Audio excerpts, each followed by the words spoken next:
Hello everyone, welcome back to Spar&Brawl. Hope you're having a decent day. So since the last time we spoke about Iran last week, there's been a bunch of developments, including the Iranians rejecting an offer by the US to resume nuclear talks and the Israelis accusing Iran of bombing their ship. So Sam is going to give us all the latest concerning Iran and some other related topics. So Sam, how's it going? Good, thanks, and thanks for watching. As always, please like, subscribe, all that shit. And I just wanted to, yeah, give you an update. Let me just give you a background that there was a bit of escalation of tensions between US and Iran during the last month or so, so to speak, because everybody expected Biden to come back to the deal very fast, but he didn't. They said they're not gonna take the first steps and they're not gonna come back to the deal immediately. They said it's gonna be a long process. There were attacks on US bases in northern and southern Iraq, in Kurdistan, and there was a US contractor that died. These attacks were claimed by Shia militias that US claims they are backed by Iran. In response to those, or at least US claimed that in response to those, they bombed Iranian facilities within Syria near the border to Iraq, which they said are being used to smuggle weapons and drugs and other things, basically, for Iranian regime or for Syrian regime. So they bombed those, and pretty much a lot of people from the left and few people from the Democratic people criticized him and saying that this is just going to make it harder for US to go back to the deal. So even though there was this offer by the EU and US for informal meeting, the actions of US and to a lesser extent actions of Iran, which has ramped up its nuclear activities. It has somewhat limited nuclear inspection by IAEA. So both sides ramped up tensions before this offer.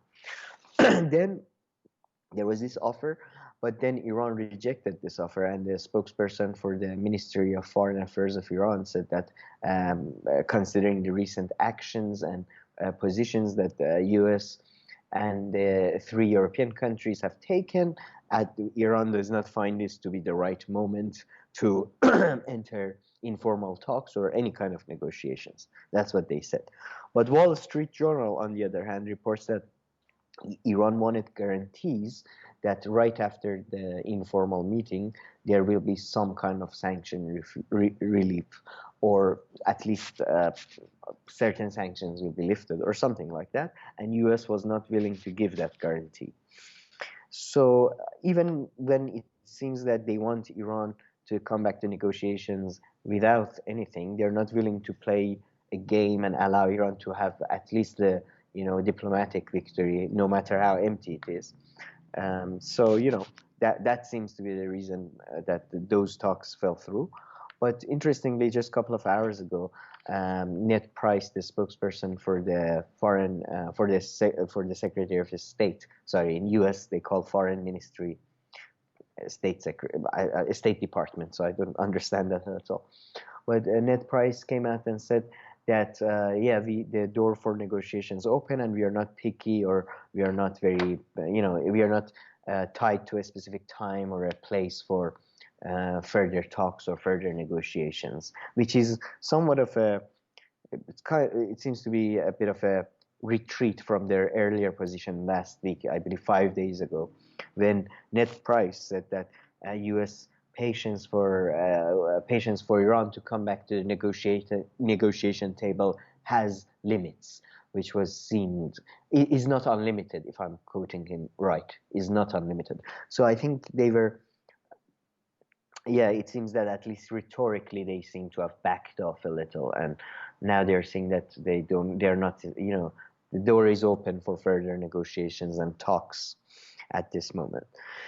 So this is basically what's been happening with regard to Iran and US deal, and So just one thing about this. So the Iranians are really sticking to their guns, which is that they want some sanctions to be relieved before they even resume talks, right?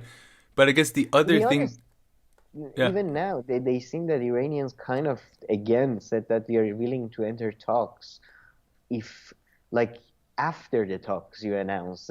So Hmm. again, like at least in eyes of the world, not behind the scenes, it seems like Iran is taking the first step. Hmm. So again, yeah, it seems that US is the one who's really sticking to Yeah. their guns. I agree with you. Iran is not really playing softball or anything, but still, relatively speaking. Oh, sorry, by the way, about the No, no, noises. that's Um, very true. But so, and then one other thing though. So then the U.S. is saying there's no timeline now. We're a bit more flexible. But the other thing to bear in mind that we've talked about a few times are the Iranian elections, right? So I mean, I think if it gets really close to that, then that's also going to change things, and then there'll be the elections, which are in the summer. I think you said, right, in June, yes, yes, which they're is in the not far summer. away. It's less, yeah, Three it's to about four six, months. no, no, less than 6 months, Yeah, definitely less three than to six four months. months. Yeah. Yeah, and the thing is, Dominic Raab, actually, foreign minister for UK, pointed that out, that I think that is the window to come back to the deal for the US, because yeah, and because if US is back in the deal and then conservatives win, then conservatives can say that, all right, this is a deal that has been signed. We have to Yeah. honor our international commitments, blah, blah, blah. But if there is an election and if there is a bitter election campaign in which conservatives go all the way, anti-American, and we are not going to, we've been betrayed, it will be far harder for them when they are in power to just do a U-turn and come to a deal with the US. It's not impossible. It has happened before during the last 40 years of Islamic Republic, and in many other cases around the world that uh, they say something in the election campaign and then immediately do the opposite. But it will be much harder, I think. So yeah, there is a very short window, very small window. We'll see if there is any further action. But um, I mean, I'm clearly biased because I have Iranian roots and stuff, but I do think at this point, the ball is in the America's court in terms of like they have to, give something considering the last 4 years Yeah. and all No, that. 100%. But everybody's trying to, preserve their own interests, so or maximize their own interest in this case. Yeah. Now, I forgot to mention that, by the way, that there is still the threat that Americans and Europeans are trying to get IAEA's ruling council to condemn Iran's actions of reducing its commitments to the nuclear deal and limiting inspections and pretty much abandoning snap inspections. And Iran has threatened that if there is such a condemnation in one way or another, they didn't say specifically that there were few parliamentarians or MPs in Iran that they did say that if that happens, Iran must abandon the agreement with the agency.